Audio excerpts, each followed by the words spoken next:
fantasy football drafts upcoming in the season starting under a month here. Here's a few wide receivers I think could be league winners for fantasy owners. Entering the 2025 season, the first receiver, Amon-Ra St. Brown of the Detroit Lions. I think St. Brown, he's underrated once again going into the year. Last season, another monster year. I know Ben Johnson left as offensive coordinator, but to be honest, I don't think that's a big deal. Him and Jared Goff have a great rapport. He plays indoors, his home games, where it's a fast track over there in Detroit. And Amon-Ra, once again, a monster year, 115 catches, 1,263 receiving yards, 12 touchdowns, a fumble loss on 141 targets. So going into fantasy drafts, yes, he's a first rounder, but I've seen him a lot go back into the first round, or even in the second round in some fantasy drafts, is Amon-Ra St. Brown. So right now, going into the year, he's my number 9 overall player. He's Amon-Ra St. Brown.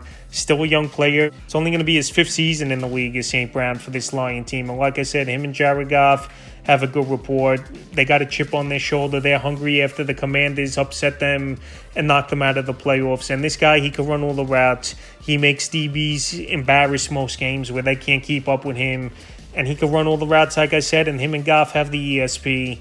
And he's got that breakaway home run ability. So like I said, he's my number 9 player overall going into the season. Most drafts, he's 12th to the 15th range overall. So like I said, the healthy majority of his career, entering his 5th season, and believe it or not, he hasn't even entered his prime yet. He's Amon-Ra St. Brown, and he's coming off 115 reception season. I'm not saying he's going to go out there and get 115 receptions, but where he's going in fantasy drafts and what we've seen from him throughout his NFL career so far, I think, again, another 100 catch season, 1,200, 1,300 yard range, anywhere from 8 to 12 touchdowns is definitely a possibility. Like I said, him and Jared Goff have been on the same page. I know they got a lot of weapons, obviously Sam Laporta, Jameson Williams, Gibbs and Montgomery in the backfield, but this is a well-oiled machine and a high-powered offense. Even with Ben Johnson gone, this offense is going to go out there and still be one of the high-scoring offenses in all pro football. So definitely Amon-Ra, where he's going in the back end of the first, second round range, is a league winner to me at the receiving position. Next receiver, Tyreek Hill of the Miami Dolphins. So last season all around, it was a down year for Miami. Besides Devon Achane, but when Tua went out, his stats even took a hit as well, was Achane. So Tyreek Hill, we know most seasons he's a 1,500-plus yard wide receiver, but last year with his off-the-field issues and Tua being out majority of the year, and they had journeyman at backup quarterback position, only 81 catches, 959 receiving yards, and 6 touchdowns on 123 targets. So Tyreek Hill, I know he's getting out of his prime a little bit when a wide receiver and running backs hit that 29, 30-year-old range. They start to lose a step, and obviously faster corners come in, and these guys, with all the hits and all the wear and tear on their body, they just fall apart after they're in the league 7 to 10 year range. But Tyreek Hill, we know he just finds ways to get open. And in this Mike McDaniel offense, even if he lost the step speed-wise, they're going to feed him the football. And like I said, if Tua is healthy, which no doubt about it is a big if, Tyreek Hill, it wouldn't be surprising to me if he gets back, obviously, to form. And also, he's looking for a new contract, this Tyreek Hill, with this Miami Dolphin team or some other team down the line, because I thought going into the offseason, Hill was going to be gone after seeing his interview with the media before. Obviously, the Dolphins packed it up and went into the offseason. So Tyreek Hill trying to play for a contract, Tua hopefully healthy all season. And I said in other videos, this coaching staff and front office, their jobs could be on the line over here in Miami. So they got to make a push and they got to make plays and put up numbers. And feeding Tyreek Hill, I think, obviously could help that cause of winning ball games and putting points on the scoreboard. And also as well, a talent like Tyreek Hill, in my opinion, he still could have top 10, top 12 upside. And going in the mid-third, even 4th round in some mock drafts I've done, it's just great value for Tyreek Hill. And I think he bounces back with all those factors I mentioned for a great season this year. The next receiver, Brian Thomas Jr.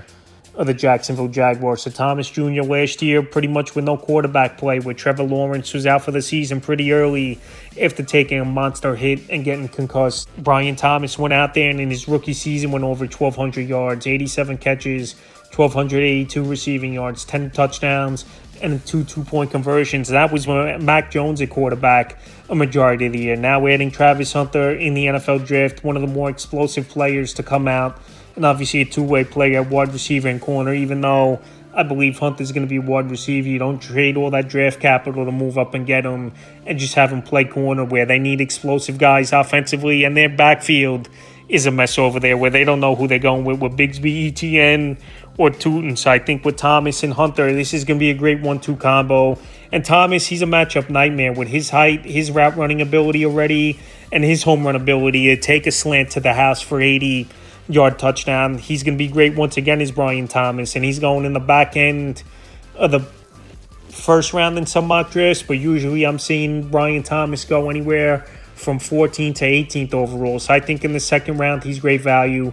Like I said, only entering his second season. I know in the rookie year, some of these players have big years, and then the second year, the league catches on. They don't adjust, and they have a sophomore slump. But like I said, this play is legit with Mac Jones at quarterback.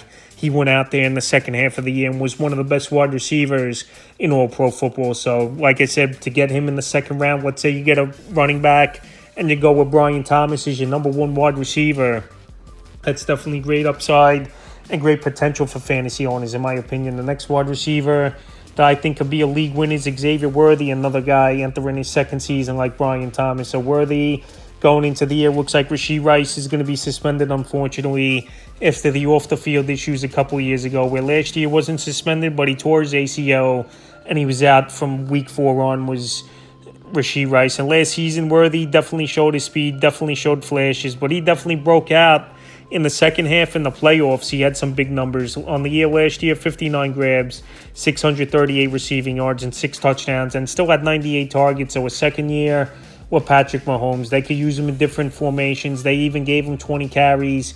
He had 104 yards rushing last year, was Xavier Worthy. And right now, entering the year, he's a 4th or 5th rounder is Worthy. And he's in the top 20 in my wide receiver rankings, where his stock could go up even more. If this Rashee Rice suspension comes down before fantasy drafts, Xavier Worthy definitely could move up the ranking board even more. Like I said, he's got the speed.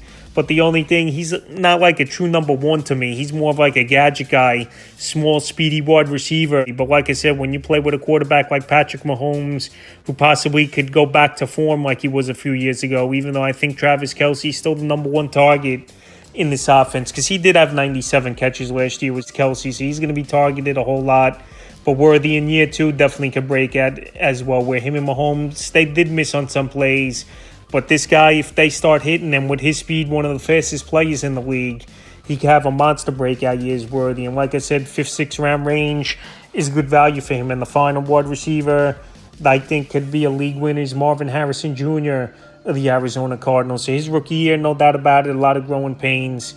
And he struggled for most weeks with Marvin. 62 catches, 885 receiving yards, 8 touchdowns. But he did have 116 targets, which is a big number, is Marvin Harrison. And this offseason, he worked on his body. He bulked up.